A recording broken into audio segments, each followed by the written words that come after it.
ప్రార్థన చేసుకుందాం. ప్రేమైన వాళ్ళరా, అందరూ ప్రార్థనలో ఏకీభవించండి. పరిశుద్ధుడా, ప్రేమ నమ్మకము గల మా ప్రియ పరలోకపు తండ్రి, మా రక్షకుడు మీ ప్రియ కుమారుడునైన యేసుక్రీస్తుల వారి మహిమగల నామంలో స్తుతులు, స్తోత్రములు, వందనాలు తెలియజేసుకుంటున్నాం. మరొక దినాన్ని మాకు అనుగ్రహించి మీ మాటలను తెలియపరచడానికి తండ్రి నా నోటిని బుర్రగా వాడుకోండి తండ్రి. మీ ప్రియ కుమారుడునైనా ఈ లోకంలోకి వచ్చి మరి ఎంతోమందిని వెలిగించిన రీతిగానైనా మీ మాటలునైనా మరి మీరు మాతో మాట్లాడుతున్నప్పుడు తండ్రి, మరి అనేకులనైనా ఈ వాక్యం ద్వారా నన్ను నేను సరిచేసుకుంటూ ఇతరులను సరిచేయటకు తగిన జ్ఞానాన్ని, సంయోజితమైన జ్ఞానాన్ని నాకు దయచేయండి. అదేవిధంగా వింటున్న ప్రతి ఒక్కరికి తండ్రి గ్రహింపుగల మనసును దయచేస్తారని వేడుకుంటూ పరిశుద్ధాత్మ దేవుని యొక్క సహాయాన్ని నాకు అనుగ్రహించమని, మీ హస్తాన్ని నాకు తోడుగా ఉంచమని మరొకసారి అర్థిస్తూ యేసుక్రీస్తుల వారి నామంలో ప్రార్థించి అడిగి వేడుకొంచున్నాను తండ్రి. ఆమేన్. ప్రియమైన వాళ్ళరా, మరి దేవుణ్ణి ఆరాధించవలసినది ఎవరు? సృష్టి, నరుల, దేవదూతల అన్న అంశాన్ని మనం గడిచిన 2 వారాల నుంచి మరి పరిశీలిస్తూ వస్తున్నాం. మరి 2 భాగాలు మరి వినని వారు ఎవరైనా ఉంటారు, చూడని వారు ఎవరైనా ఉంటారు కనుక క్లుప్తంగా దాని గురించి చెప్పి ఈరోజు దాన్ని కొనసాగింపుగా మరి 3వ భాగంలోనికి మనం అడుగుదాం. మరి 2 భాగాల యొక్క భావాన్ని మనం ఒకసారి ఆలోచిస్తే, ఈ సృష్టిలో ఉన్న ప్రతి వస్తువును, ప్రతి జీవరాశిని దేవుడు సృష్టించాడు. దేవదూతల్ని కూడా చేశాడు, అలాగే మనుషుల్ని కూడా దేవుడు సృష్టించాడు. మరైతే దేవదూతలు పరిచారకులుగా మనకు కనిపిస్తున్నారు. మరి ఈ సృష్టిలో ఉన్న ప్రతిదీ మన పాదాల కింద దేవుడు పెట్టినట్టుగా మనం చూసాం. మరి పరిచారముగా ఉండేటివి, సహాయం చేసేటివి, పరిచర్య చేసేటివేమో దేవుణ్ణి ఎప్పుడూ ఆరాధించే లిస్టులో మొదటి స్థానంలో ఉంటే, దేవుణ్ణి ఆరాధించవలసిన మనిషి ఏదైతే దేవుణ్ణి మహిమ కొరకే చేసుకున్నాడో ఆ మహిమని తీసుకురావలసిన మనిషి మాత్రం దేవుణ్ణి ఆరాధించడం లేదు. దేవుణ్ణి ఆరాధించకుండా దేవుని వైపు తిరుగుబాటు చేస్తున్నాడు అన్నది ఆ క్లుప్తంగా అందులో ఉన్నటువంటి భావం. ఎందుకంటే ఈ జీవరాశుల్ని తన కొరకు చేసుకోలేదు, కానీ ఈ సృష్టిని అంతటినీ తన కొరకు చేసుకోలేదు, కానీ దేవుడు కేవలం మనిషి కోసమే సృష్టించాడు వాటన్నిటినీ కూడా. సూర్యుడు ఉన్నాడు, దేవునికి అవసరమా? చంద్రుడు ఉన్నాడు, దేవునికి అవసరమా? ఈ నక్షత్రాలు, ఈ ఆకాశము, ఈ మేఘాలు, ఈ వర్షం, ఇవన్నీ దేవునికి అవసరమా? కాదు, మనిషికే. మరి మనిషి అవసరాన్ని గుర్తెరిగిన దేవుడు మనిషి కోసం అన్ని సృష్టించి తన పాదాల కింద పెట్టాడు, కానీ మనిషిని మాత్రం తనకు మహిమ తీసుకురావడానికి చేశాడు. దేవదూతల్ని కూడా మనిషికి పరిచారం చేసే వాటిగా నియమించాడు, సేవకులైన ఆత్మలుగా. అయితే మనిషి మాత్రం దేవుని మీద తిరుగుబాటు చేశాడు, ఆరాధన చేయలేకపోతున్నాడు. ఇది గడిచిన 2 వారాల్లో మనం చూసుకున్న విషయం. మరి ఎవరు ఆరాధించాలి దేవుణ్ణి అంటే మనిషే ఆరాధించాలి. మనిషి ఆరాధిస్తున్నాడా అని ప్రశ్నించుకున్నాం. ఆనాడు యేసుక్రీస్తు ప్రభుల వారు కానీ, మరి పాత నిబంధన కాలంలోని భక్తులు కానీ, అదేవిధంగా అపోస్తులలో అయినటువంటి శిష్యులు కానీ దేవుణ్ణి ఏ విధంగా ఆరాధించారో మరి ఈ 3వ భాగంలో మనము వీలైనంత టైం ఉన్నంత వరకు కూడా మనం ధ్యానించుకుందాం, పరిశీలించుకుందాం ప్రియమైన వాళ్ళరా. ఎందుకంటే ఆరాధన అనగానే సహజంగా అందరి మధ్యలో ఉన్నది ఏంటంటే, ఆరాధన అనగానే కేవలం ఆదివారమున మాత్రమే ఆరాధించాలి. ఎప్పుడు క్రైస్తవులు ముఖ్యంగా సంఘానికి వస్తారు అంటే ఆదివారాన మాత్రమే. ఆదివారాన 10 గంటలకో లేదా 11 గంటలకో లేదా 9:30కో టైం ఫిక్స్ చేసుకుని ఆ టైంలో వచ్చి 1 గంట సేపు 2 గంటల సేపు సంఘంలో కూర్చొని, అనగా మందిరంలో ఉంటూ దేవునికి పాటలు పాడి 1 హాఫ్ అన్ అవర్లో దేవుణ్ణి ఆరాధించి పెదవులతో అంటే మన జీవితాల్లో చేసిన మేలులను ఊర్చి కొనియాడి కీర్తించి తర్వాత కానుకలతో ముగించుకొని వెళ్ళిపోతాం. అబ్బా, ఈరోజు మేము సంఘానికి వెళ్ళాం, మందిరానికి వెళ్ళాం, ఆరాధించాం దేవుని అనుకొని ఇంకా మిగతా 7 రోజులు కూడా లోకంలో గడుస్తాం. లోకంలో కలిసిపోయి లోకంలో ఉన్నట్టువే పాటిస్తూ లోకంలో ఉన్నవే చేస్తూ మరి ప్రత్యేకమైన వారిగా దేవుడు మనల్ని గుర్తించాలన్న సంగతిని మర్చిపోయి అందరికంటే బాగా సీరియల్స్ చూస్తాం, అందరికంటే బాగా లోకస్తుల కంటే ఎక్కువగా మూఢనమ్మకాలు కలిగి ఉంటాం. ఎంత విచిత్రమైన విషయం ఒకసారి ఆలోచించండి ప్రియమైన వాళ్ళరా. ఆరాధన అనగానే కేవలం ఆదివారాన 1 గంట సేపు ఆరాధించేది కాదు. ఈరోజు తెలుసుకుందాం అసలు ఆరాధన అంటే ఏమిటి. గడిచిన 2 వారాల్లో మన ఆరాధన గురించి క్లుప్తంగా వివరణ ఇచ్చాను. మరి మరొకసారి దాని గురించి గుర్తుకు చేస్తాను ప్రియమైన వాళ్ళరా. ఎందుకంటే ఆ ప్రకృతి ఎలా ఆరాధిస్తుందో మనం గమనించాం, ఈ సృష్టి దేవుణ్ణి ఎలా ఆరాధిస్తుందో గమనించాం, జీవరాశులు ఎలా ఆరాధిస్తున్నాయో గమనించాము, దేవదూతలు దేవుణ్ణి ఎలా ఆరాధిస్తున్నాయో గమనించాము. ఎలా ఆరాధించాయి? ఎలా అంటే దేవుడు ఒక కట్టడను నియమించినప్పుడు, వాటికి ఒక క్రమం అంటూ వాటికి ఏర్పాటు చేసినప్పుడు దేవుని ఆజ్ఞను మీరకుండా దాన్ని నెరవేరుస్తూ ఏం చేశాయి చెప్పండి? దేవునికి మహిమను తీసుకుని వచ్చాయి, దేవుణ్ణి గణపరుస్తున్నాయి, దేవుణ్ణి ఆరాధిస్తున్నాయి.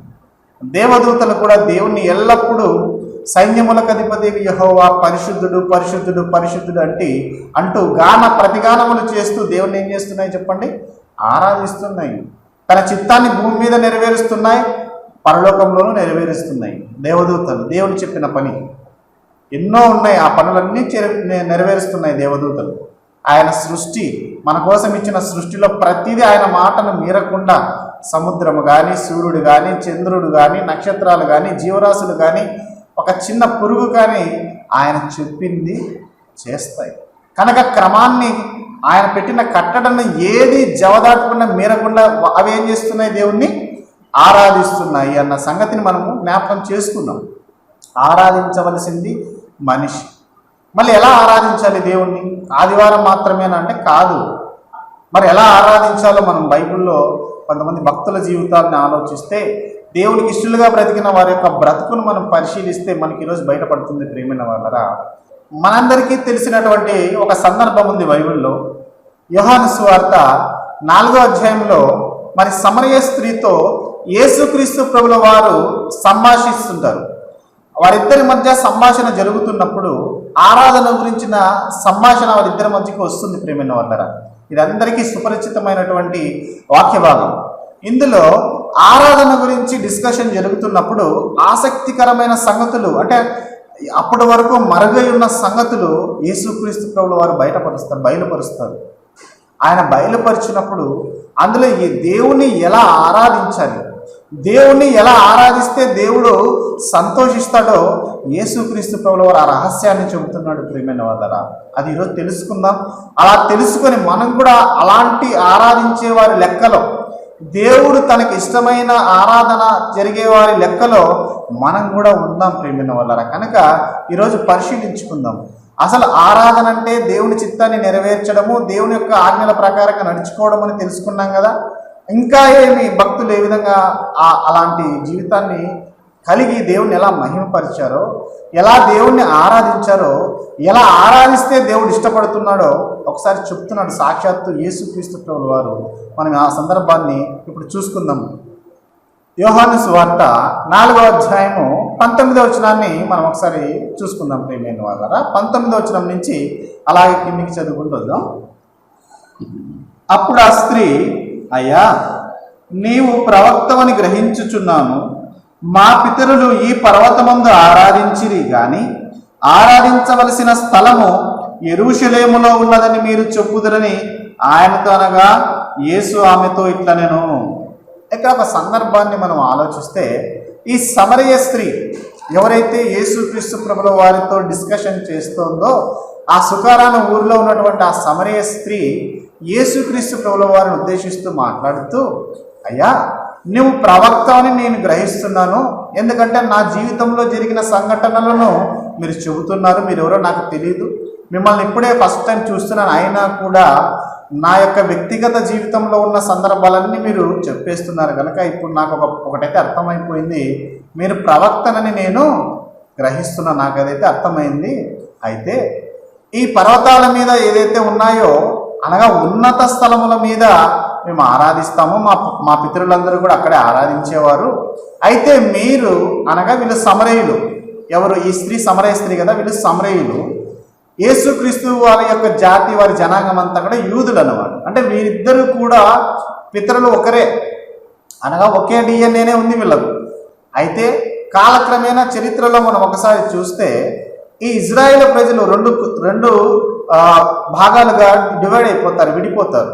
2 గోత్రాల వారు, అనగా బెన్యామీను, యూదా గోత్రాల వారు 2 కలిసి యూదులుగా పిలువబడతారు. మిగతా 10 గోత్రాల వారు మరి ఇజ్రాయేలీలుగా పిలువబడతారు. వారు ఉత్తర దిక్కున ఉన్న ప్రాంతాల్లో ఉంటారు. యూదులు దక్షిణ దిక్కున ఉన్న ప్రాంతంలో ఉంటారు. అయితే కాలక్రమేణా ఈ అశ్షూరు చెర లేకపోతే ఇట్లాంటి చెరలు దండయాత్రలు జరిగినప్పుడు అన్య జనాంగము వీరి మధ్యకు వచ్చి వీరితో కలిసి మిళితమైపోయినప్పుడు, వీరితో కలిసినప్పుడు అన్య జనాంగముతో ఇజ్రాయేలు ప్రజల యొక్క కలుసుకున్నప్పుడు వారికి కలిగినటువంటి ఆ సంతానంలో నుంచి వచ్చిన వారే ఈ సమరయులు, అనగా అన్యులకు ఇజ్రాయేలు ప్రజలకు పుట్టినటువంటి వారిని. వీరిని యూదులు అంటే ఈ రెండు తెగల వాళ్ళు కలిసి, బెన్యామీని యూదులు కలిసి యూదులుగా ఎవరైతే పిలువబడుతున్నారో వాళ్ళు వీళ్ళని కొంచెం చిన్న చూపుతో చూసేవారు అనమాట. కనుక వారికి వీరికి అంత సాంగత్యం సరిగా ఉండేది కాదు. కనుక ఈమెకి యేసుక్రీస్తు ప్రభుల వారికి ఆ సంభాషణలో మొట్టమొదట ఆయన దాహమునకిమ్మని నీళ్లు అడిగినప్పుడు ఆమె మీరు మాతో సాంగత్యం చేయరు కదా, ఎలా నీళ్ళు అడుగుతున్నావు అని ప్రశ్నిస్తుంది. కనుక ఇక్కడ గుర్తుంచుకోవాలి, ఏమంటున్న మాట ఏంటంటే మా పితరులు అనగా పూర్వీకులు ఈ ఉన్నత స్థలాల మీద పర్వతాల మీద ఆరాధించేవారు, అయితే మీరేమో యెరూషలేములో సొలొమోను కట్టిన స్వర్ణ దేవాలయంలో ఆరాధించాలని చెబుతారు అని యేసుక్రీస్తు ప్రభుల వారితో డిస్కషన్ స్టార్ట్ అయింది. ఆరాధన గురించి ఈ పర్వతాల మీద ఆరాధిస్తారా అంటే అది కూడా ఒక ఉదాహరణ చూసుకుందాం. పర్వతాలు లేదా ఉన్నత స్థలాల మీద పూర్వీకులు పితరులు ఆరాధించే వాళ్ళ అంటే ఆరాధించేవారు. ఒక 2 ఉదాహరణలు చూసుకుందాం ప్రేమైన వాళ్ళరా. సమూయేలు 2వ గ్రంథము 15వ అధ్యాయము 32వ వచనాన్ని మనం ఒకసారి చూస్తే కొండల మీద ఆరాధన జరిగేదే ఆ కాలంలో, పితరులు ఆరాధించేవారు అంటే ఇక్కడ ఒక మంచి ఉదాహరణ మనకి ఇక్కడ కనిపిస్తుంది. దేవుని ఆరాధించు స్థలం ఒకటి ఆ కొండ మీద ఉండెను. చూసారా, దేవుణ్ణి ఆరాధించే స్థలము కొండల మీద ఆనాడు ఉండేది. పితరులు ఆరాధించేవారు. పితరులు అనగా పూర్వీకులు వాళ్ళు దేవుణ్ణి అక్కడ ఆరాధించడానికి ఆ కొండల మీదకి వెళ్ళి బలులు అర్పించేవారు. కొండల మీదకి వెళ్ళి దేవుణ్ణి మొరపెట్టుకునేవారు, దేవుణ్ణి ఆరాధించేవారు. కనుక ఆ కొండలు అంటే ఉన్నతమైన స్థలములు అని అర్థం అనమాట. ఎత్తుగా ఉంటాయి కదా, ఉన్నత స్థలములు అని అర్థం వస్తుంది. ఒకసారి దీని గురించి కూడా ఒకసారి చూద్దాం. సమూయేలు మొదటి గ్రంథము 9వ అధ్యాయము 12వ వచనంలో చివరి భాగాన్ని ఒకసారి చూసుకుంటే, ఈ దినముననే అతడు ఈ ఊరికి వచ్చెను, నేడు ఉన్నత స్థలముల యందు జనులకు బలి జరుగును గనుక. సరే, ఉన్నత స్థలముల యందు, ఉన్నత స్థలములలో అంటే ఎత్తుగా ఉండే ప్రాంతాలు, కొండ ప్రాంతాలు. అందుకే ఆనాడు కూడా కొండల మీద ఆరాధన స్థలం ఉండేది అని మనకి ఇక్కడ కనిపించింది 2వ సమూయేలు గ్రంథంలో. అంటే ఈ సమరయ స్త్రీ కూడా సత్యమే చెబుతోంది. ఎందుకంటే ఈమె పెనిమిటి విషయంలో కూడా యేసుక్రీస్తు ప్రభుల వారు అడిగినప్పుడు ఆమె చెప్పినప్పుడు యేసుక్రీస్తు ప్రభుల వారు ఏమంటారు, నువ్వు సత్యమే చెప్పావమ్మా. ఈమె కొంచెం సత్యమే మాట్లాడుతూ ఉంది. అందుకే చెప్తా ఉంది, పూర్వీకులు పితరులు పర్వతముల మీద ఆరాధించేవాళ్ళు, మా వాళ్ళు పూర్వీకులు పర్వతముల మీద ఆరాధించేవారు, అయితే యూదులు అనబడిన మీరు మాత్రం యెరూషలేములో ఆరాధించాలని చెబుతున్నారు అని ఈ వ్యత్యాసాన్ని ఆమె వెళ్ళిపుచ్చినప్పుడు యేసుక్రీస్తు ప్రభుల వారు ఆ 2 కాదని ఏం మాట్లాడుతున్నాడో కిందికి ఒకసారి వద్దాం ప్రియమైన వాళ్ళరా. యోహాను సువార్త 4వ అధ్యాయం 21వ వచనం నుంచి మనం ఒకసారి చూసుకుందాం ప్రియమైన వాళ్ళరా. అమ్మ, ఒక కాలము వచ్చుచున్నది, ఆ కాలమందు ఈ పర్వతము మీదనైనను యెరూషలేములోనైనను మీరు తండ్రిని ఆరాధింపరు, నా మాట నమ్ముము. ఇప్పుడు యేసుక్రీస్తు ప్రభుల వారు మాట్లాడుతూ, అమ్మా నువ్వు చెప్పింది రైటే, నువ్వు చెప్పింది వాస్తవమే తల్లి. ఎందుకంటే నీకు 5 పెనిమిట్లుండిరి, వాళ్ళు లేరు.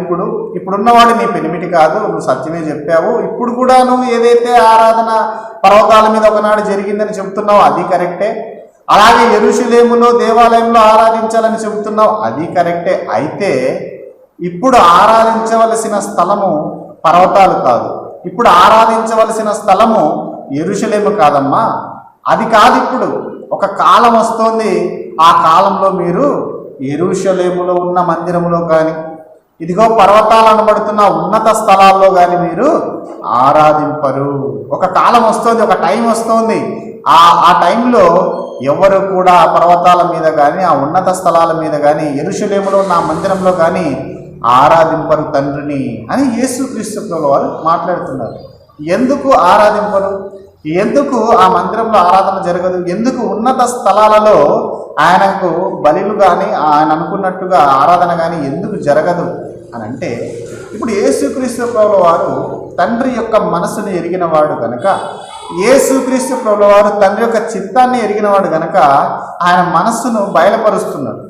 దేవాది దేవుడు ఏదైతే కోరుకుంటున్నాడో, మనుషులను దేని నిమిత్తమైతే ఆయన చేసుకున్నాడో, ఏదైతే మనుషుల నుండి ఆయన ఆశిస్తున్నాడో, అది ఎలాంటి ఆరాధనను తను కోరుకుంటున్నాడో యేసుక్రీస్తు ప్రభువారు ఆమెకు చెబుతూ, ఈ కొండల మీద జరగదు ఆరాధన, యెరూషలేములోనూ జరగదు ఆరాధన, నన్ను నమ్మమ్మా అని ఎక్కడ జరుగుతుందో చెప్తున్నాడు. చూడండి, ఎక్కడ జరుగుతుందో ప్లేస్ ఒకసారి గమనించండి.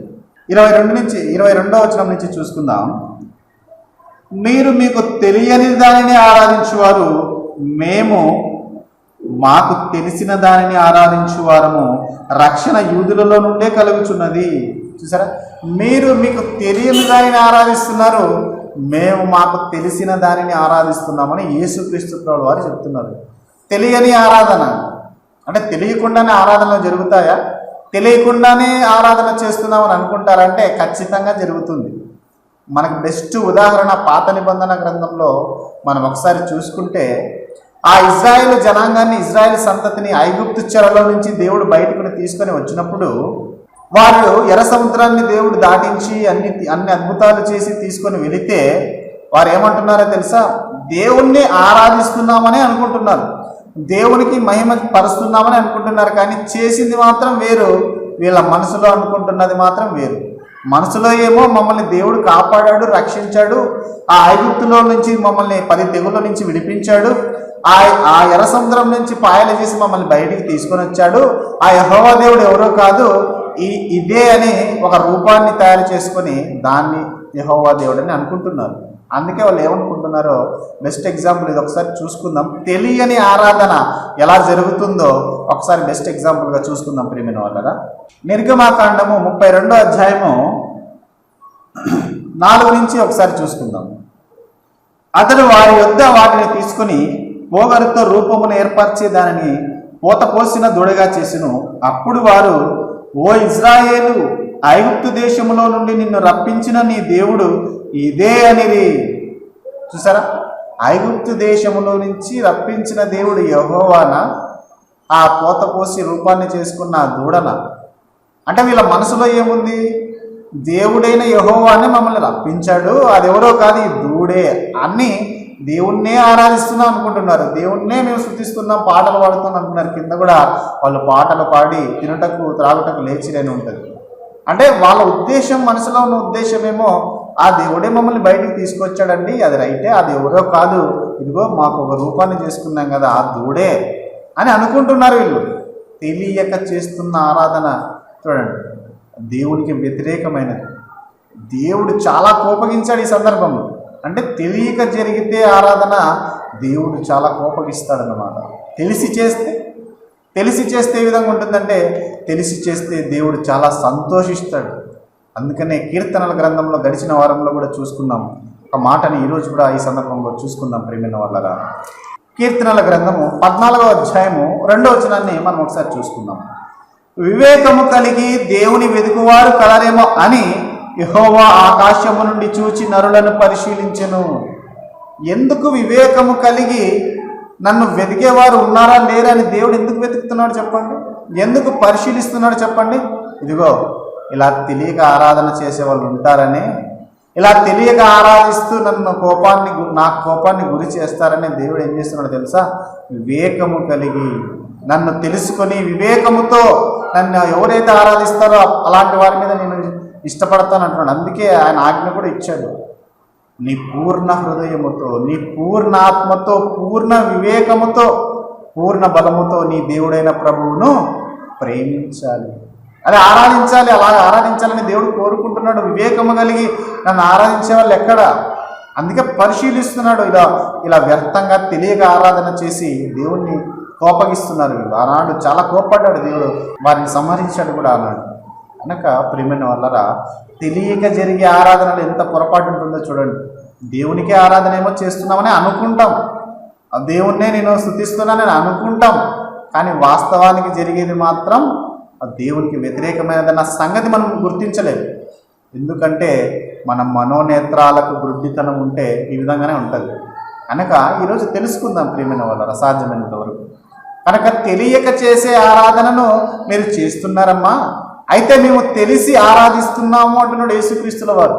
మీరు తెలియక ఆరాధన చేసేవారు, మేము తెలిసి ఆరాధన చేస్తున్నాము. అలా తెలిసి చేసే ఆరాధన ఎలా ఉంటుందో తెలుసా? దేవునికి ఇష్టమైన ఆరాధన ఎలాంటిదో తెలుసా? దేవుడు తన మహిమ నిమిత్తమే మనల్ని చేసుకున్నాడు కదా, అలా ఎలా మహిమ తీసుకురావాలని దేవుడు కోరుకుంటున్నాడో తెలుసా? ఎలా ఆరాధించాలో చెబుతూ యేసుక్రీస్తు ప్రభుల వారు ఆ కింద యోహాను సువార్తలో 4వ అధ్యాయం 23వ వచనంలో ఇప్పుడు ఏం మాట్లాడుతున్నాడో మనం ఒకసారి చూద్దాం ప్రియమైన వాళ్ళరా. అయితే యథార్థముగా ఆరాధించువారు ఆత్మతోనూ సత్యముతోనూ తండ్రిని ఆరాధించు కాలము వచ్చుచున్నది, అది ఇప్పుడునూ వచ్చే ఉన్నది. తన్ను ఆరాధించువారు అట్టివారే కావాలనని తండ్రి కోరుచున్నాడు. చూసారా ఎంత చక్కగా చెప్తున్నాడు యేసుక్రీస్తు వారు. యథార్థముగా ఆరాధించువారు ఆత్మతోనూ సత్యముతోనూ తండ్రిని ఆరాధించు కాలం వచ్చుచున్నది. దేవుడు ఏదైతే కలలు కన్నాడో, దేవుడు ఏదైతే నిజంగా తనకి ఇష్టమైన ఆరాధన ఎలా జరగాలని అనుకుంటున్నాడో అలా జరగడానికి ఇంకా కొంచెం టైం ఉందమ్మా, వస్తోంది, ఆల్రెడీ వచ్చేసింది అని కూడా చెప్తున్నాడు. అలాంటి టైం వచ్చేసింది, అది ఇప్పుడునూ వచ్చే ఉన్నది. తన్ను ఆరాధించువారు అంటే తండ్రిని ఆరాధించువారు అట్టివారే కావాలని తండ్రి కోరుచున్నాడు. కోరుచున్నాడు అన్న చోట కింద ఏమన్నది చూడండి, వెదకుచున్నాడు. ఇందాక చూసుకున్నాం కదా, వివేకము కలిగి దేవుణ్ణి వెతుకువారు కలరేమో అని దేవుడు వెతుకుచున్నాడు, పరిశీలిస్తున్నాడు. ఇప్పుడు కూడా దేవుడు ఏం ఆలోచిస్తున్నాడు తెలుసా? యథార్థముగా ఆరాధించే వాళ్ళు నాకు కావాలి. యథార్థంగా అంటే లోపల ఒకటి బయట ఒకటి పెట్టుకున్నవారు కాదు. హృదయంలో ఉన్నది ఒకటి బయటకు ఒకటి చెప్పేది కాదు. మన ఆత్మ ఒక చోట అంటే మన మనస్సు ఒక చోట ఉంటుంది, మన శరీరం ఒక చోట ఉంటుంది. సంఘానికి వచ్చినప్పుడు, మందిరానికి వచ్చినప్పుడు, మరి సంఘంలో కూర్చున్నప్పుడు ఆరాధన చేస్తున్నామని అనుకుంటున్న ఆ సందర్భంలో కానీ, ప్రార్థిస్తున్న సందర్భంలో కానీ, పాటలు పాడుతున్న సందర్భంలో కానీ మన మనస్సు అంతా కూడా ఇంటి దగ్గరే ఉంటుంది, లేదా లోకంలో ఉన్న విషయాల మీద ఉంటుంది. కానీ శరీరం మాత్రం ఇక్కడే ఉంటుంది. అది యథార్థమా? కాదు. లోపల ఉంటుంది, బయట అదే ఉంటుంది. హృదయ శుద్ధిగా ఉండాలి, హృదయపూర్వకంగా దేవుణ్ణి ఆరాధించాలి, పూర్ణ హృదయంతో దేవుణ్ణి ఆరాధించాలి. అది యథార్థంగా ఆరాధించడం అంటే. అందుకనే నీ పూర్ణ హృదయంతోనూ అన్నాడు దేవుడు, నీ పూర్ణ ఆత్మతోనూ, నీ పూర్ణ బలముతోనూ, పూర్ణ వివేకముతోనూ. చూసారా, పూర్ణ హృదయంతో దేవుణ్ణి ఆరాధించేవాళ్ళు కావాలి అని దేవుడు అడుగుతున్నాడు. పూర్ణ హృదయంతో, శుద్ధమైన హృదయంతో, లోపల ఉన్నదేదో అదే బయటకి కూడా కనిపించేటటువంటి హృదయం దేవుడికి కావాలి. ఆయన ఆజ్ఞలను హృదయంలో పెట్టుకున్న వాళ్ళే వివేకము కలిగిన వారు. ప్రియమైన వాళ్ళారా, వివేకము కలిగి దేవుణ్ణి వెతుకుతారు అలాంటి వారే. అందుకనే దేవుడు అంటున్నాడు, యథార్థముగా ఆరాధించేవారు నాకు కావాలి.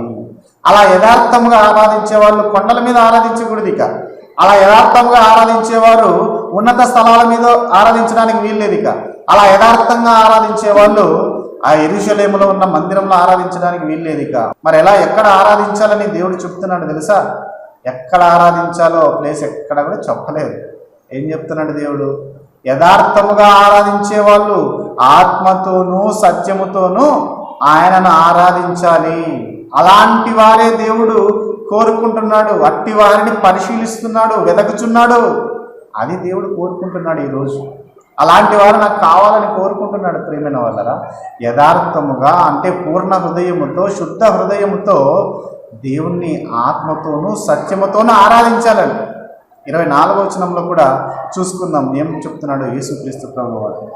దేవుడు ఆత్మ గనుక ఆయనను ఆరాధించువారు ఆత్మతోనూ సత్యముతోనూ ఆరాధింపవలెనను.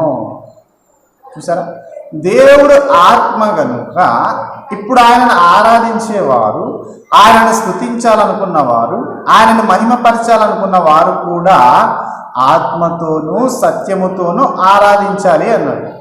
అంటే ఇంతకుముందు 23వ వచనంలో ఏమైనా ఇదే చూసుకున్నాం. అయితే ఎలా ఆరాధించాలంటే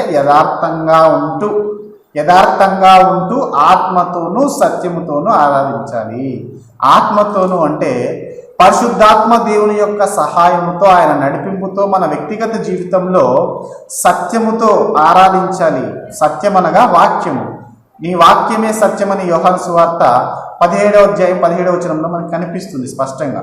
అనగా దేవుని మాట, దేవుని వాక్యం అంటే పరిశుద్ధాత్మ దేవుని సహాయముతో నడిపింపుతో మన వ్యక్తిగత జీవితంలో వాక్య ప్రకారంగా, అంటే సత్యముతో అన్నాం కదా, వాక్య ప్రకారంగా బ్రతుకుతూ దేవుని యొక్క ఇష్టాన్ని నెరవేర్చడమే, అంటే దేవుని యొక్క చిత్తం అనగా దేవుని యొక్క పని. చూడండి ఎన్ని అర్థాలు ఉన్నాయి. దేవుని యొక్క పనిని అనగా చిత్తాన్ని, ఇష్టాన్ని నెరవేర్చడమే ఆరాధన. అది ఆదివారం మాత్రమేనా జరగాల్సింది? ఇప్పుడు ఆలోచించండి. అది ఆదివారం మాత్రమేనా? ప్రశ్నించుకుందాం, మనమే ప్రశ్నించుకుందాం. ఆదివారం అరగంట సేపు మాత్రమేనా? కాదు, జీవితాంతం జరగాలి ఈ ప్రక్రియ. జీవితాంతం జరగాలి ప్రక్రియ. దానికి బెస్ట్ ఉదాహరణ ఈ సృష్టి.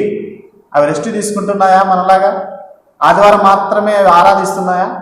లేదా శుక్రవారం మాత్రమే ఆరాధిస్తున్నాయా? లేదే. అవి కోటాను కోట్ల సంవత్సరం నుంచి దేవుణ్ణి ఆరాధిస్తున్నాయి, పని చేస్తూ ఆయన చిత్తాన్ని నెరవేరుస్తూ, దేవదూతలు ఆయన చిత్తాన్ని నెరవేరుస్తూ ఆయన ఆరాధిస్తున్నాయి. యేసుక్రీస్తు ప్రభుల వారు కూడా తన శిష్యులకు ఆ రోజు ప్రార్థన నేర్పిస్తున్నప్పుడు చెప్పాడు కదా, పరలోకమందున మా తండ్రి, నీ చిత్తము పరలోకంలో ఏ విధంగా నెరవేరుతుందో భూమి మీద ఆ విధంగా నెరవేరాలి. అంటే పరలోకంలో నెరవేరుస్తున్నది ఎవరంటే దేవదూతలు. అనగా ఆయన వాక్య ప్రకారంగా వాళ్ళకు నడుచుకుంటుంటే, వారి యొక్క జీవితాల్లో దేవుని మహిమపరుస్తుంటే, మరి మన పరిస్థితి ఏమైంది ప్రియమైన వాళ్ళరా? ఒకసారి ఆలోచించుకుందాం. ఆత్మతోనూ సత్యముతోనూ అనగా పరిశుద్ధాత్మ దేవుని యొక్క నడిపింపుతో, సహాయంతో మన వ్యక్తిగత జీవితంలో సత్యముతో అనగా వాక్య ప్రకారంగా దేవుని పనిని చేస్తూ ఆయన ఇష్టాన్ని నెరవేరుస్తూ, ఆయన చిత్తాన్ని నెరవేరుస్తూ బ్రతకడమే ఆయనను ఆరాధించడం. ఆత్మతోనూ సత్యముతోనూ ఆ విధంగా ఆరాధిస్తే దేవుడు మహిమపరచబడతాడు, దేవుడు ఘనపరచబడతాడు, కీర్తింపబడతాడు. ప్రియమైన వాళ్ళరా, అది యథార్థంగా జరగాలంటున్నాడు దేవుడు. ఏదో వచ్చి నోటికి పెదవులతో స్తుతించి లేదా పెదవులతో గణపరిచి ఇంకా చాలని వెళ్ళిపోతే కాదు, మన బ్రతుకులో జరగాలి ఆరాధన. అందుకే మనందరికీ బెస్ట్ రోల్ మోడల్, మాదిరికరంగా ఉన్నటువంటి వ్యక్తి ఎవరయ్యా అంటే యేసుక్రీస్తు ప్రభు. ఆయన జీవితంలో దేవుని ఏ విధంగా ఆరాధించాడు? ఆయన ప్రతిరోజు దేవాలయానికి వెళ్ళేవాడు. ప్రతిరోజు ఆయన దేవాలయం వెళ్ళి ఆయనకు అరగంట సేపు ప్రార్థించి లేదా అరగంట సేపు ఆరాధించి వచ్చేవాడు అనుకుంటున్నారా? ఆయన ఆరాధన చేయడానికి వెళ్ళేవాడు, కానీ ఆయన ఆరాధన ఎప్పుడు చేసేవాడు? ఓన్లీ మందిరంతోనే ఆగిపోలేదు ఆయన ఆరాధన. ఆయన వాక్యం చెప్పడానికి రోజు దేవాలయానికి వెళ్ళేవాడు, అయితే అక్కడితోనే ఆయన ఆరాధన ఆగిపోలేదు. ఆయన అక్కడితోనే ఆయన మహింపరిచి ఇంకా చాలే అనుకోలేదు. ఆయన అక్కడ చేశాడు ఆరాధన, తన బ్రతుకులో చేశాడు ఆరాధన. ఏ విధంగా తెలుసా? ఒకసారి చూద్దాం ఆ మాట కూడా. ఆయన మనలాగే ఏమన్నా ఆరాధించాడా? ఒక గంట సేపు అరగంట సేపు చర్చికి వెళ్ళి ఇంకా చాలే అనుకున్నాడంటే ఆ విధంగా ఆరాధించలేదు. ఆయన ఎలా ఆరాధించి మనకి నేర్పిస్తున్నాడో ఒక మాటని చూసుకుందాం ఈ సందర్భంలో. యోహాను సువార్త 17వ అధ్యాయము 4వ వచనాన్ని ఒకసారి మనం గమనించుకుందాం. చేయుటకు నీవు నాకు ఇచ్చిన పని నేను సంపూర్ణముగా నెరవేర్చి భూమి మీద నిన్ను మహిమపరిచితిని. చేయుటకు నీవు నాకు ఇచ్చిన పని నేను సంపూర్ణముగా నెరవేర్చి భూమి మీద నిన్ను మహిమపరిచితిని. భూమి మీద నిన్ను మహిమపరిచితిని అంటున్నాడు. అంటే ఎలా మహిమపరిచాడు? ఎలా మహిమపరిచాడు యేసుక్రీస్తు ప్రభువు వారు? రోజు దేవాలయానికి వెళ్తున్నాడని తెలుసుకున్నాం కదా. అక్కడికి వెళ్ళి ఆయనకు పాటలు పాడి ఆయన వాక్యాన్ని చెప్పి అంతటితో ఆగిపోయాడా?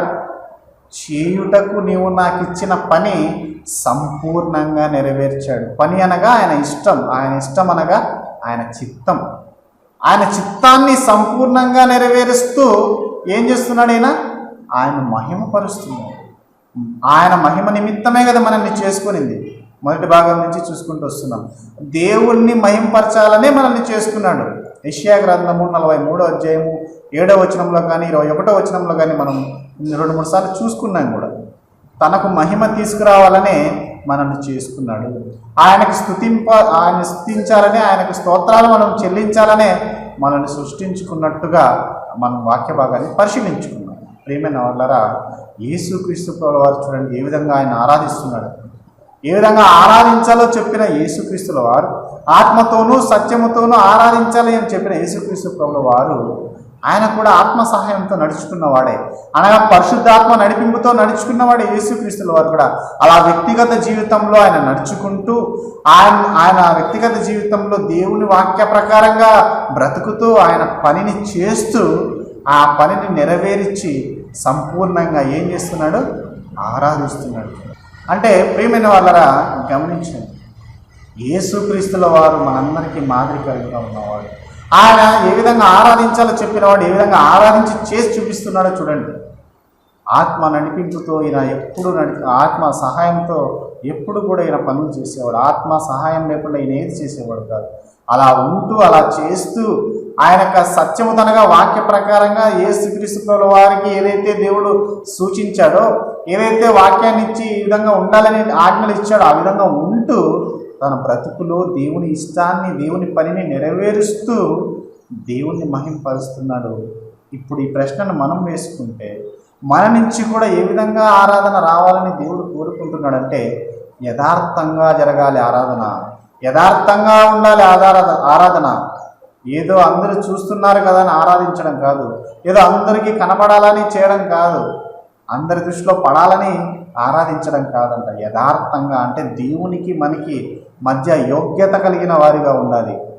ప్రియమైన వాళ్ళరా, దేవునికి మనకి మధ్య ఉన్న సంబంధం ఏదైతే ఉందో అది యోగ్యమైనదిగా దేవునికి కనపడాలి. మనం దేవుని ఎదుట యోగ్యులుగా కనపరుచుకోవాలి. అలా ఉంటూ యథార్థంగా బ్రతుకుతూ దేవుణ్ణి ఆత్మ సహాయంతో మనం నడుచుకొని వాక్య ప్రకారం బ్రతుకుతూ ఆయన ఇష్టాన్ని అనగా ఆయన పనిని అనగా ఆయన చిత్తాన్ని నెరవేర్చడమే ఆరాధన. ఇలా చేసే కదా ఆరాధించే సృష్టి, ఇలా చేసే కదా ఆరాధించే దేవదూతలు. ఆయన క్రమం చెప్పకుండా ఆయన పెట్టిన ఆజ్ఞల ప్రకారంగా నడుచుకుంటూ అవి నెరవేర్చి ఆరాధించారు. దేవదూతలు కూడా ఆయన చిత్తాన్ని నెరవేరుస్తూ ఆయన ఆరాధిస్తున్నాయి. మనము కూడా యేసుక్రీస్తులా ఒకనాడు ఆయన తన పనిని ఇష్టాన్ని నెరవేరుస్తూ ఈ విధంగా ఆరాధించాడో మన యొక్క వ్యక్తిగత జీవితాల్లో ఆత్మ నడిపింపుతో, పరిశుద్ధాత్మ దేవుని యొక్క నడిపింపుతో ఉంటూ ఆయన వాక్య ప్రకారంగా బ్రతుకుతూ ఆయన పనిని తెలుసుకుంటూ పనిని చేస్తూ పనిని నెరవేరుస్తూ అనగా ఆయన చిత్తాన్ని నెరవేరుస్తూ ఆరాధించాలి.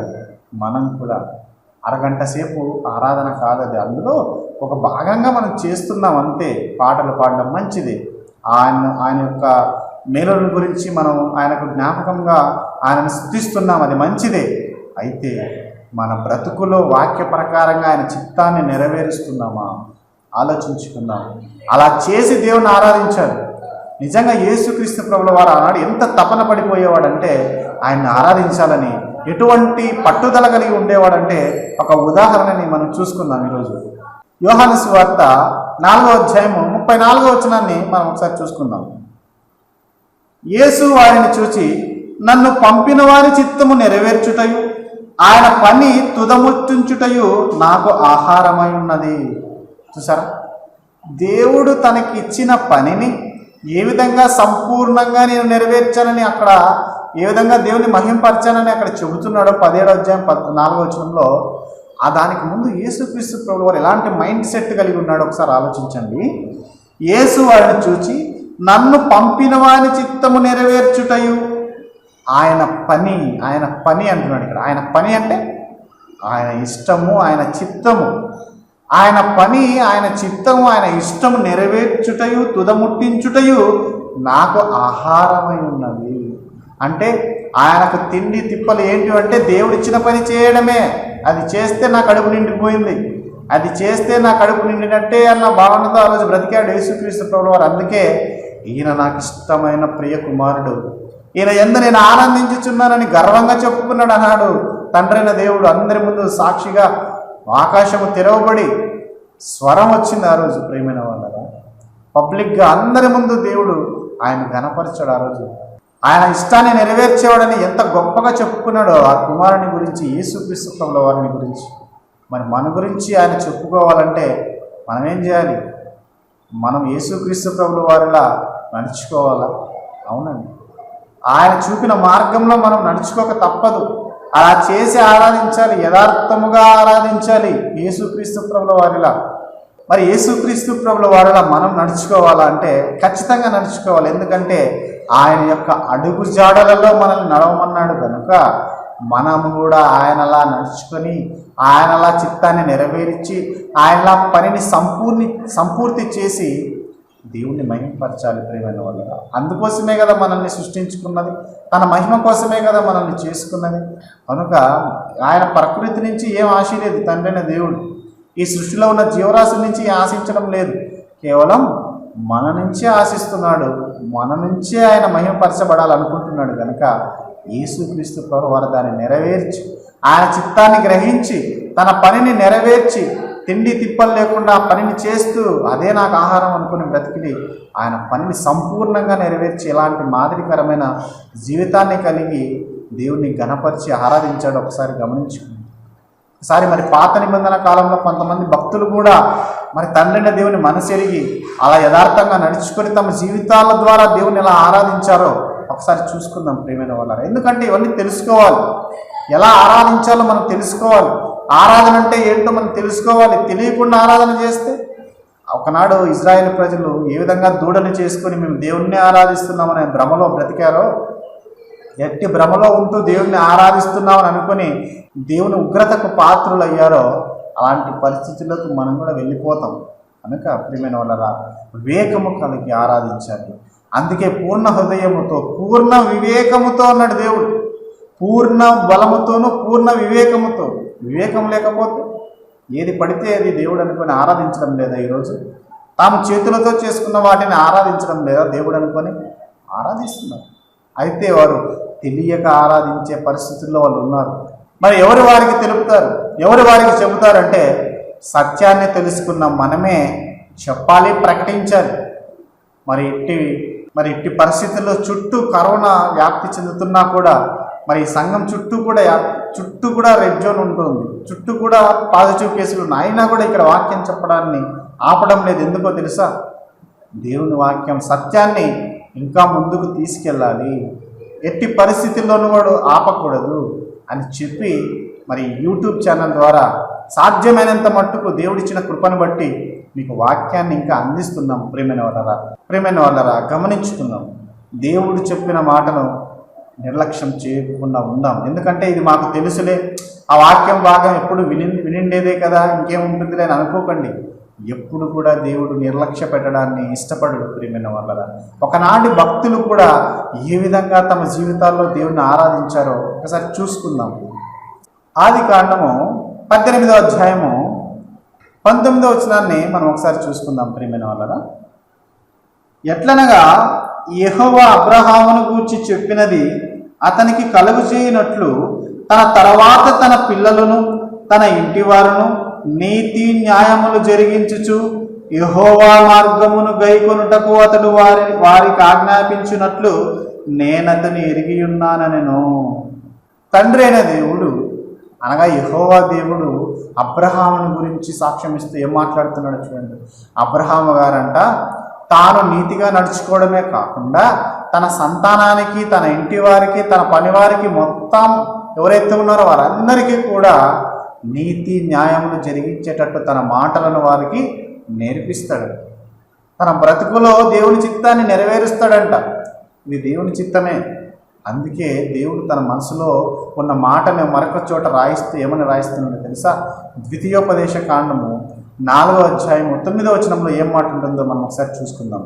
అయితే నీవు జాగ్రత్త పడుము, నీవు కన్నులారా చూచిన వాటిని మరొక ఉండునట్లును, అవి నీ జీవితకాలమంతయు నీ హృదయములో నుండి తొలగిపోకుండానట్లును నీ మనసును బహు జాగ్రత్తగా కాపాడుకొను. నీ కుమారులకును నీ కుమారుల కుమారులకును వాటిని నేర్పి. చూసారా, దేవుడు ఏమని నేర్పించమంటున్నాడు?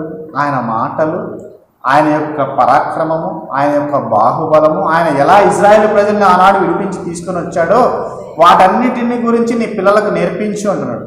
అంటే దేవుని మనసు ఏంటంటే తన గురించి, తన ఉనికిని గురించి నీ పిల్లలకు నేర్పించు, నా గురించి నీ పిల్లలకు చెప్పు, వారి పిల్లలకు నేర్పించు అంటున్నాడు. ఇదే ద్వితీయోపదేశ కాండంలో మరొక చోటు కూడా ఆయన ఏం మాట్లాడుతున్నాడు చూడండి. 6వ అధ్యాయము 6వ వచనాన్ని మనం ఒకసారి చూసుకుంటే, నేడు నేను నీకు ఆజ్ఞాపించి ఈ మాటలు నీ హృదయములో ఉండవలెను, నీవు నీ కుమారులకు వాటిని అభ్యసింపజేసి నీ ఇంట కూర్చున్నప్పుడును, త్రోవను నడిచినప్పుడును, పండుకున్నప్పుడును, లేచినప్పుడును వాటిని గూర్చి మాట్లాడవలను. అంటే నీ కుమారులకు నేర్పించు అన్న దేవుని యొక్క చిత్తాన్ని ఎప్పుడో ఎరిగి ఉన్నాడు అబ్రహాం గారు. అందుకే ఏం చేశాడు తెలుసా? దేవుని పనిని సంపూర్తి చేసి దేవుని ఇష్టాన్ని నెరవేర్చి తన బ్రతుకు ద్వారా ఆయన ఆరాధించాడండి. కేవలం ఒక్క రోజుతో ఆయన ఆరాధన సరిపెట్టుకోలేదు. తన బ్రతుకులు అంటే 175 సంవత్సరాలు బ్రతికిన అబ్రహాం గారు దేవుణ్ణి మహిమపరుస్తూ వచ్చాడు. ఆయన నేర్పిస్తూ, పిల్లలకు నేర్పిస్తూ తన చిత్తాన్ని తన దగ్గర ఉన్న ప్రతి ఒక్కరికైనా నేర్పించినట్టుగా మనకి బైబిల్ సాక్ష్యం ఇస్తుంది. ప్రియమైన వాళ్ళ దేవాది దేవుడే అంటున్నాడు, అబ్రహాం ఎలాంటి వాడో తెలుసా? నా చిత్తాన్ని నెరవేర్చేవాడు, నా ఇష్టాన్ని నెరవేర్చేవాడు. అనగా చిత్తాన్ని ఇష్టాన్ని నెరవేర్చడం అనగా ఏంటో చెప్పండి? ఆయన ఆరాధించడమే. ఆయన ఆరాధించడమే. ఇందాక నుంచి అదే కదా చూసుకుంటున్నాం. కనుక అబ్రహాం గారు చూడండి, ఆనాడు దేవుని మనసును ఎరిగి ఎలా ఆరాధించాడో తన జీవితంలో, ఆ విధంగా ఎంతోమంది భక్తులు బైబిల్లో మనకు కనిపిస్తారు. వారి బ్రతుకుల ద్వారా దేవుని ఆరాధించారు, బ్రతుకంతా దేవుని ఆరాధించారు. మరి దేవునికి ఇష్టానుసారుడైన దావీదు గారు ఆయన ఎలా ఆరాధించాడు చూడండి దేవుని. కీర్తనల గ్రంథము 96వ అధ్యాయము మొదటి నుంచి ఒకసారి చూసుకుందాము. యెహోవా మీద కొత్త కీర్తన పాడుడి, సర్వభూజనులారా యెహోవా మీద పాడుడి, యెహోవా మీద పాడుడి, ఆయన నామమును స్తుతించుడి. ఆయనను ఆరాధించాలి, స్తుతించాలి పాటల ద్వారా అని చెబుతూ ఇంకేమంటున్నాడంటే, అనుదినము ఆయన రక్షణ సువార్తను ప్రకటించుడి, అన్యజనులలో ఆయన మహిమను ప్రచురించుడి, సమస్త జనములలో ఆయన ఆశ్చర్యకారములను ప్రచురించుడి.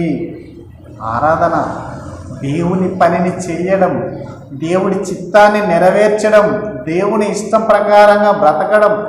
ఆనాడు దివారాత్రములు ధ్యానించి ఎప్పుడూ వాక్యాన్ని హృదయంలో ఉంచుకొని దేవుణ్ణి ప్రకటిస్తూ, దేవుని సువార్తను ప్రకటిస్తూ, దేవుని యొక్క అద్భుత కార్యాలు ప్రచురిస్తూ మహిమపరిచి ఆరాధించాడు ఆనాడు దావీదు గారు అన్యుల మధ్య. ఆనాడు దావీదు గారు అంటే భయపడిపోయేవారు శత్రువులు కూడా. ఒకడు 10,000 మందితో సమానమని కొనియాడారు వీరి తోటి మనుషులు దావీదు గారిని. నువ్వు ఒక్కడే 10,000 మందితో సమానం. ఎందుకు ఆ మాట అన్నారంటే, ఆయన చిత్తాన్ని, ఆయన ఇష్టాన్ని నెరవేర్చిన వాడు దావీదు గారు. అంత పరాక్రమశాలి అయినా కూడా ఇప్పుడు కూడా దేవుని దగ్గర ఎంతో దీనత్వం కలిగిన వాడిగా, దేవుని చిత్తాన్ని నెరవేర్చిన వాడిగా దావీదు గారు మనకు బైబిల్లో కనిపిస్తారు ప్రియమైన వాళ్ళ. కనుక ఆనాడు భక్తులు కూడా యథార్థంగా దేవుణ్ణి ఆరాధించారు, దేవుని చిత్తాన్ని తన జీవితంలో నెరవేర్చారు. అలా నెరవేర్చి సంపూర్తి చేసి దేవుణ్ణి ఆరాధించిన వారు జ్ఞాపకం ఉంచుకోవాలి. మనం ఆరాధన అనగానే దాని రూపురేఖలే, దాని స్వరూపాన్నే మార్చేశారు ఈరోజు.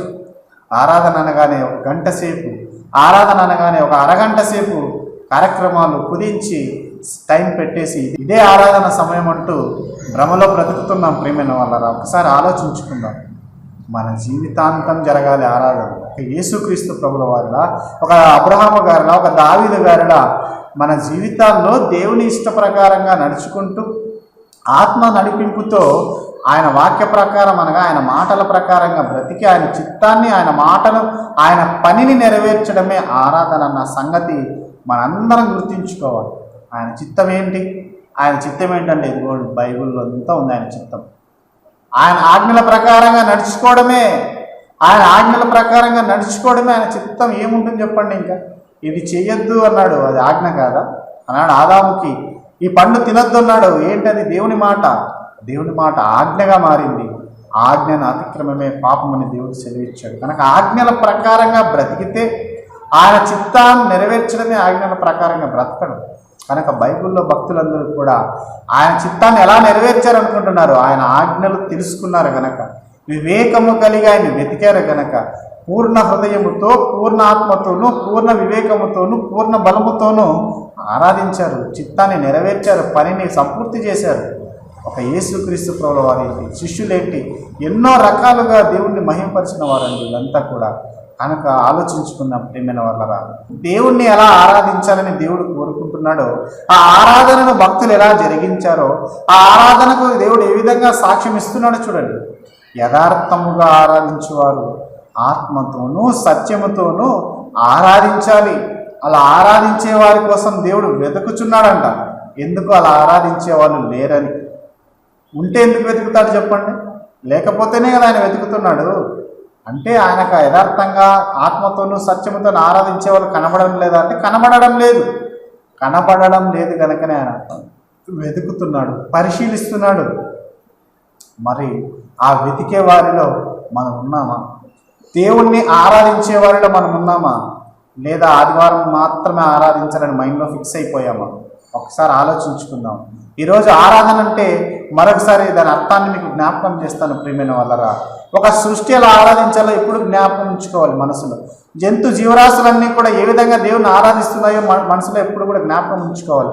అలాగే దేవదూతలు ఏ విధంగా దేవుని ఆరాధిస్తున్నాయో అది జ్ఞాపకం ఉంచుకుంటే మనం ఎలా ఆరాధించాలో ఆటోమేటిక్గా అర్థమైపోతుంది. అవి దేవుని చిత్తాన్ని నెరవేర్చి దేవుడిచ్చిన ఆజ్ఞ ప్రకారంగా కట్టడను మీరకుండా ఏ విధంగా ఆరాధిస్తున్నాయో ఆయన పనిని చేసి మనం కూడా ఆయన పనిని చేసి ఆరాధించాలి. అదే అందులో ఉన్న అర్థం.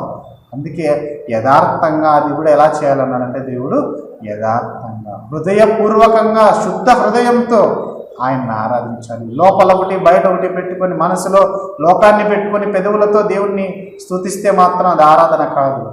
కనుక హృదయపూర్వకంగా ఉంటూ యథార్థంగా ఉంటూ ఆత్మ నడిపింపుతో మన వ్యక్తిగత జీవితంలో వాక్య ప్రకారంగా యథార్థంగా బ్రతుకుతూ యథార్థంగా ఉంటూ పరిశుద్ధాత్మ దేవుని సహాయంతో నడిపింపుతో ఆత్మతోనూ సత్యముతోనూ అనగా పరిశుద్ధాత్మ నడిపింపుతో వాక్య ప్రకారంగా బ్రతుకుతూ ఆయన చిత్తాన్ని తెలుసుకొని నెరవేరుస్తూ పనిని సంపూర్తి చేస్తూ ఆయన ఆరాధించాలి. కనుక ఇది మన జీవితాంతం మన ఊపిరి ఉన్నంత వరకు జరుగుతూనే ఉండాలి ఆరాధన. ఆ దేవదూతలు ఏ విధంగా ఆరాధనను ఎప్పుడు ఎలా జరిగిస్తున్నాయో పరలోకంలో అలా జరగాలి మన జీవితంలో ఆరాధన. ఎవరు చేస్తున్నారు చెప్పండి? ఎవ్వరు చేయడం లేదు. కనుక మనం చేద్దాం. చేయడానికే దేవుడు మనల్ని పుట్టించుకున్నాడు. ఆయన మహిమపరచడానికే మనల్ని కలిగించాడు, సృష్టించాడు.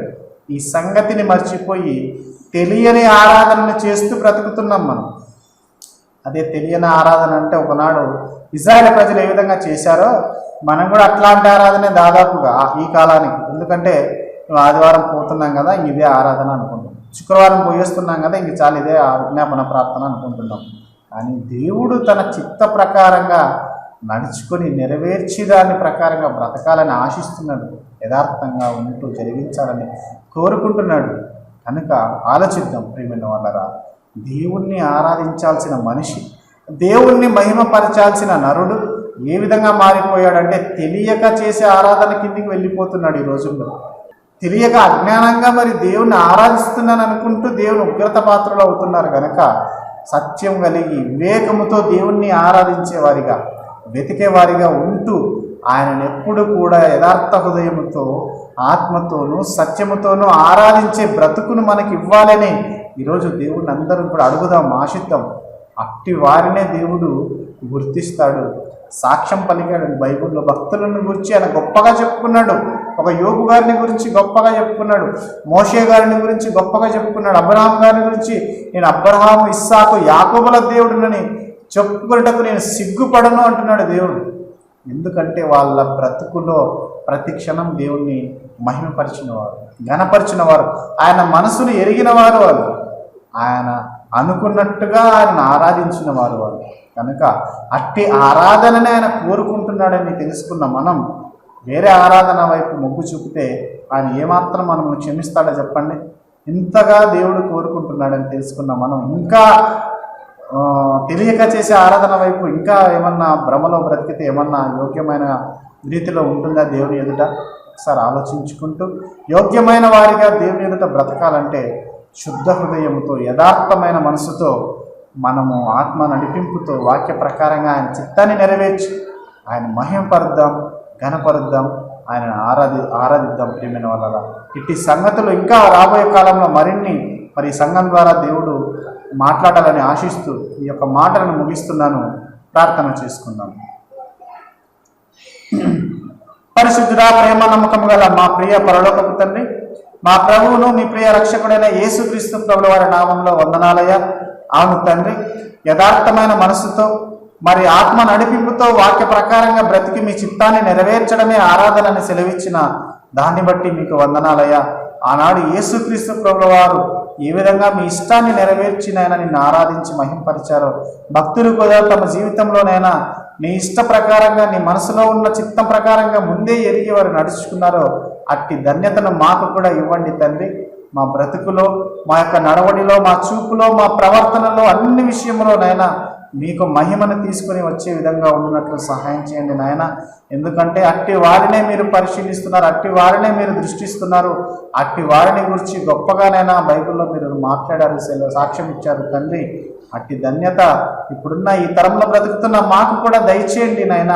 మిమ్మల్ని మనస్ఫూర్తిగా హృదయపూర్వకంగా యథార్థంగా నేను ఆత్మ నడిపింపుతోనూ సత్యముతోనూ వాక్య ప్రకారంగా మీ పనులను చేస్తూ మీ ఇష్ట ప్రకారంగా మీ చిత్తాన్ని నెరవేర్చి అందరూ కూడా మిమ్మల్ని ఆరాధించే వారిలో ఉండునట్టు అట్టి హృదయాన్ని ప్రతి ఒక్కరికి ఇవ్వమని వేడుకుంటున్నాం. అలాగే నాయన ఈ ఛానల్ ద్వారా ఎవరైతే వాక్యాన్ని వింటున్నారో వారిని కూడా జ్ఞాపకం చేసుకోండి తండ్రి. సంఘంలో ఉన్న ప్రతి ఒక్కరిని కూడా జ్ఞాపకం చేసుకోండి. వారందరి ద్వారాను ప్రతి ఒక్కరి ద్వారాను మీకు మహిమను తీసుకుని వచ్చే విధంగా అట్టి బ్రతుకును మా జీవితాల్లో ఇవ్వాలని వేడుకుంటూ మా ప్రభువును మీ రక్షకుడును మిమ్మల్ని ఆరాధించి మిమ్మల్ని మహింపరిచినటువంటి యేసుక్రీస్తుల వారి నామంలో ప్రార్థించి అడిగి వేడుకొనుచున్నాము తండ్రి. ఆమేన్.